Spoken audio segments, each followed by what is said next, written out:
Hello, this is an example of hypothesis testing for a population proportion. So we're looking for a yes-no trait. So suppose that an organic farm specializes in producing blueberries. In the past 5 years, the farm has had trouble with a pest which rendered 7% of the blueberry bushes barren, so they won't produce.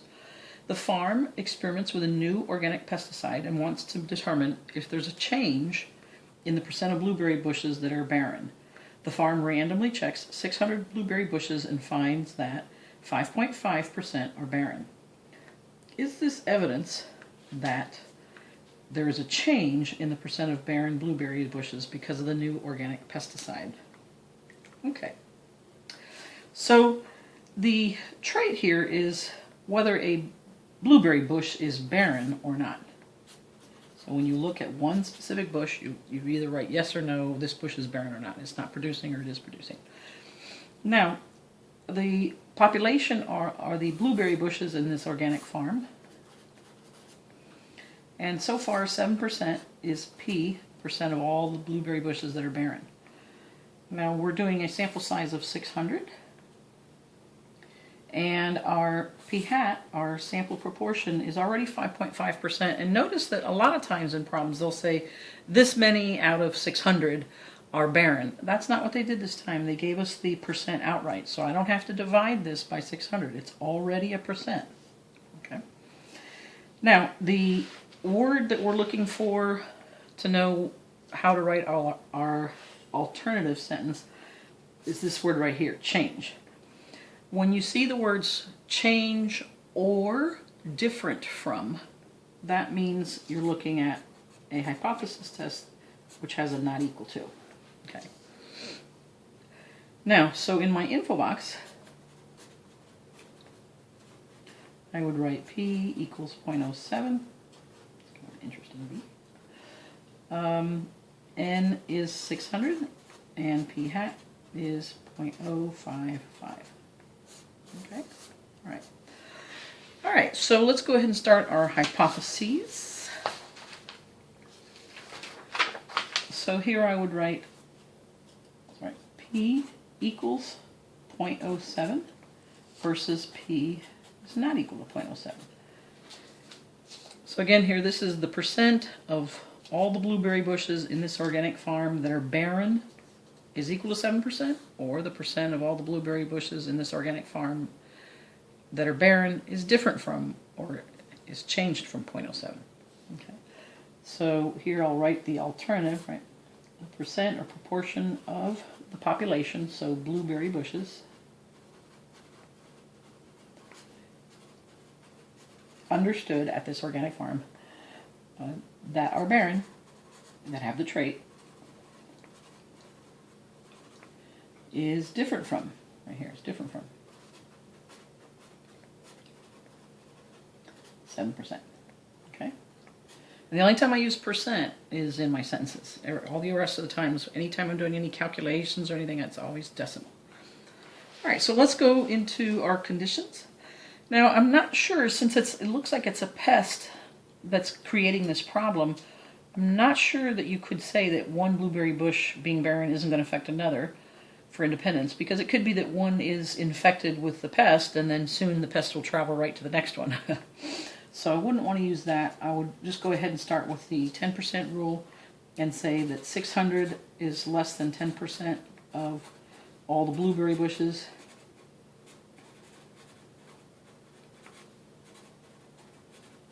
Understood at this organic farm. And then you would say for the success failure, if out of 600 bushes, 7% are barren, excuse me, that's 42 barren bushes. And then the rest would be 600 minus 42, or 558 that are not.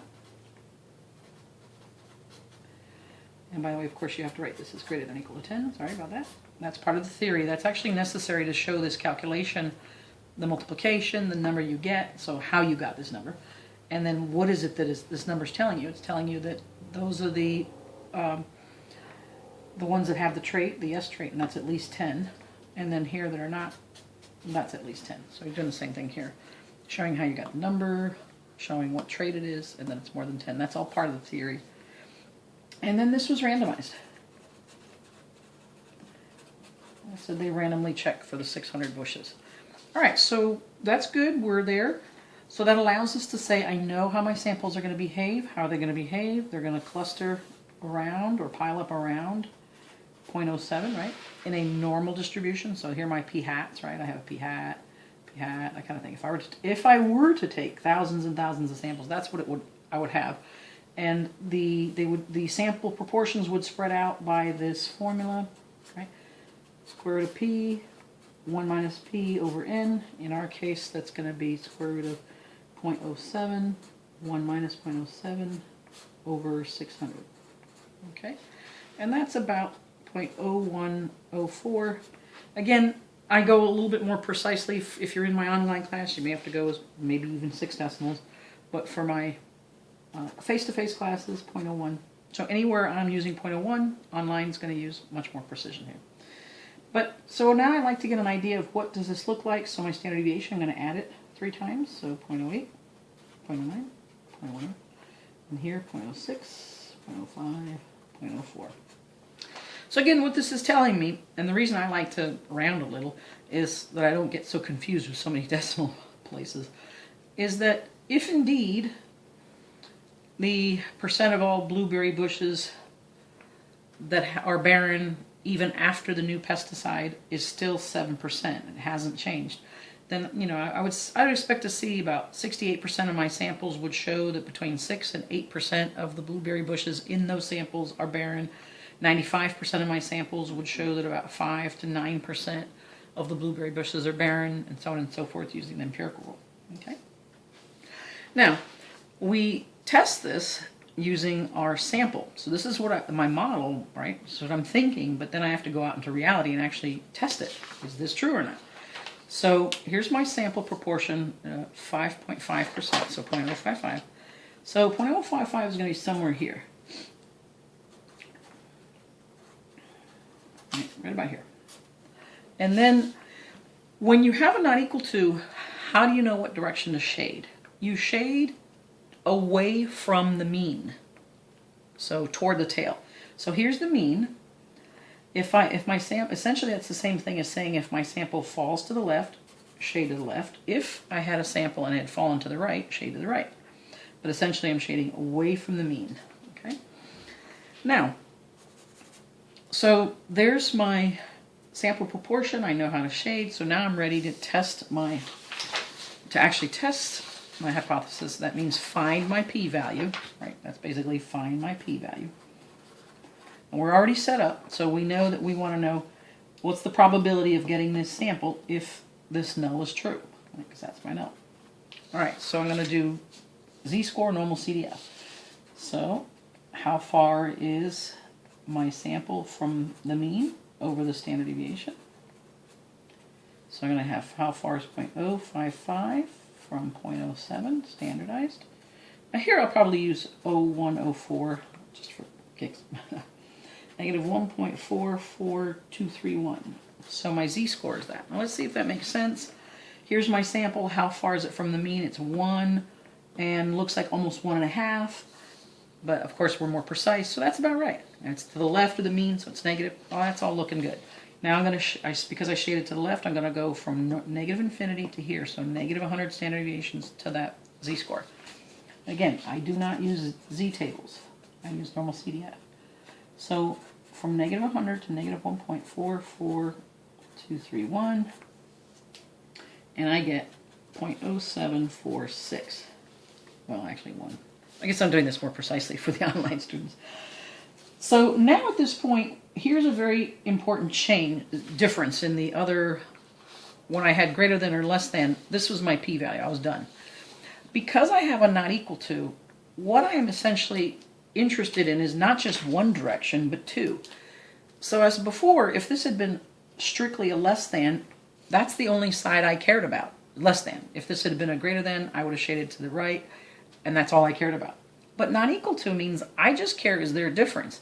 is there a difference because it might be lower or because it might be higher? So I care about both sides.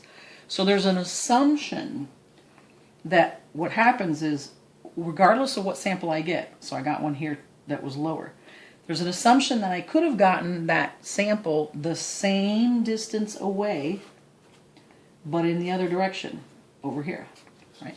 And of course, because of symmetry, the area under the curve for this sample has to be exactly the same as the area under this curve because of the symmetry. We're assuming we would have gotten a sample the same distance away, all right?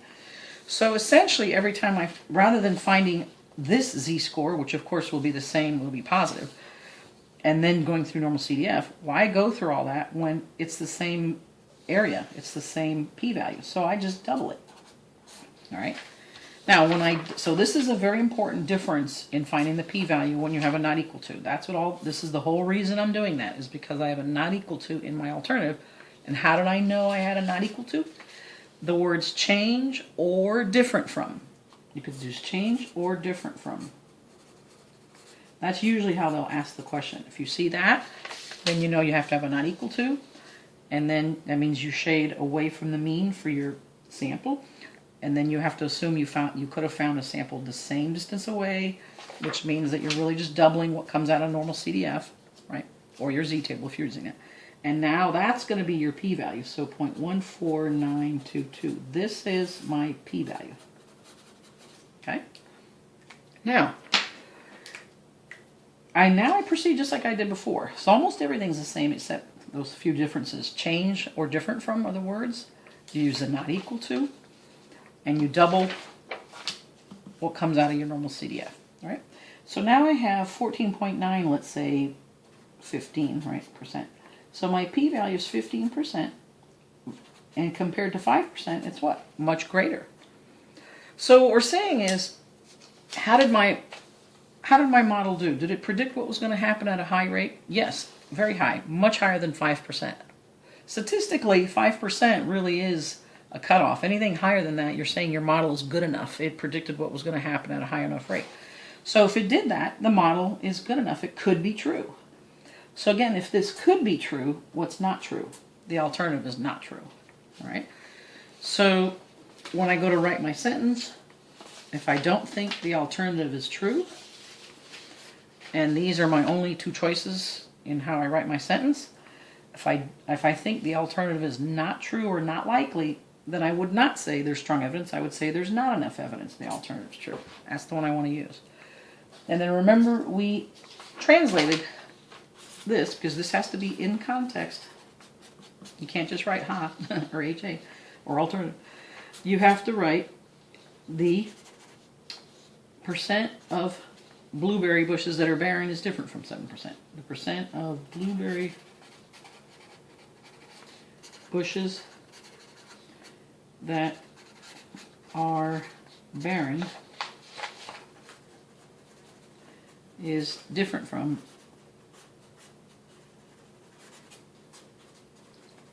7%. Right? Now, again, putting all that together, right, you're going to say there's not enough evidence that all this is true. So you're going to say there's not enough evidence that the percent or proportion of blueberry bushes understood in this organic farm that are barren with the new pesticide is different from 7%. And you have to, of course, put new pesticide because that's what you're testing. Or you could say there's not enough evidence that there is a change from the 7% in the percent of blueberry bushes that are barren with the new pesticide. So again, the decision that you would make, the whole reason you do this is to make a decision. Should you continue to use the new pesticide? Nope, not at all. There's been no difference. There's not enough evidence, right? There's not enough evidence that there's any difference. So why bother, right? Thanks so much for listening.